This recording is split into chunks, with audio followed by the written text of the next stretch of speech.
তাকে মারছে কারা, কেন মারছে বলুন। এদের সাথে আমাদের পূর্ব থেকেই পারিবারিক একটা ঝামেলা। আর আমি এলাকায় ব্যবসা বাণিজ্য করতাম, ওরা চাইতো যে আমি যাতে ব্যবসা সফল না হই। তো ওরা আমারে বিগত আওয়ামী লীগের আমলে 15-16টা মামলা দিয়ে আমার একাধিক মামলা দিয়ে আমার মানে ব্যবসাটা আমার ধ্বংস করে দিয়েছে। পরে আমি এলাকা ছাড়িয়ে দিতে বাধ্য হয়েছি।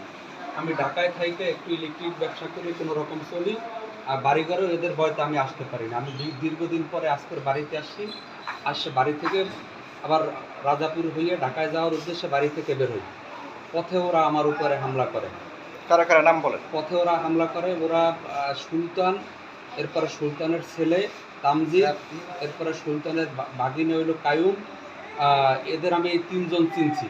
আচ্ছা, অজ্ঞাতনামা আরো কত? অজ্ঞাতনামা আরো 15-16 জন। 15-16 জন। এদের হাতে দাও, হকি, মানে এক কথায় কি আপনাকে হত্যার উদ্দেশ্যে কোপায়?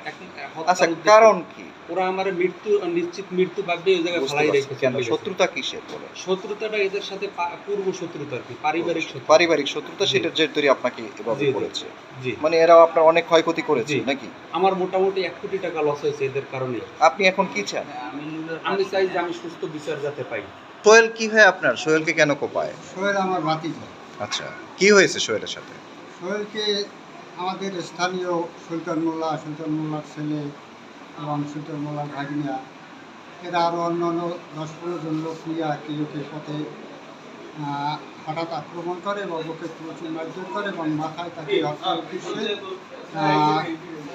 3টে কোপ দেয় এবং কোপগুলো গভীরভাবে ও মৃত্যু হয়েছে এইটা বুঝছে তারা। আপনারা কি চান? আমরা এই সুষ্ঠু বিচার চাই।